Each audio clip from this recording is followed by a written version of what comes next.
Go. All right, so now I'm going to paint my underglaze on my bisqueware. So I'm actually gonna make sure the lid is on all the way. I'm gonna hold my finger over the lid. It looks like it's a little crooked. Sometimes that happens when glaze has dried on a lot. So finger on the lid, shake it real good.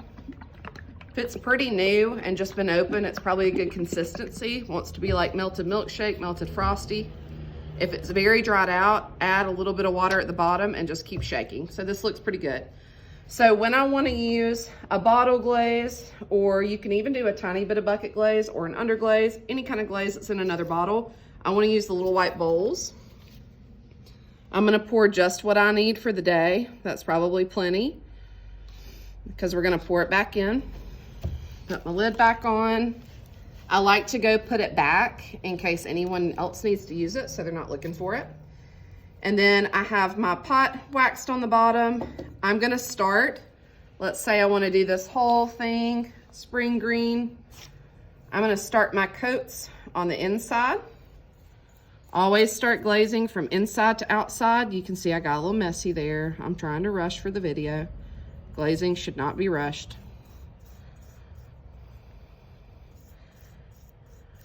And I go bottom to top. I'm trying to make my coats very even.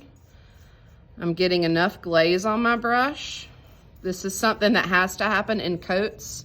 Your jar even tells you you usually need about 3 coats for underglaze. So I can try to make them very kind of even. Okay. I can do my lip as well while I'm here. I would suggest, so that you're not constantly having to pick it up to get to your inside while your outside is wet. If you got something simple like this, I mean, you might can just put it on a little banding wheel and kind of do it like that. But I kind of like waiting for it to dry a little bit. This stuff dries really quickly. It will look matte, so not shiny when it's dry. I would work on something else maybe while you wait for things to dry, but that's usually what we do. When you're done for the day with that color, have like your little extra clean water cup. I take my bowl and I just pour it back in. We use every little bit because glaze is super expensive. Scrape every little bit that you can back in there. And this gets washed out in the outside sink.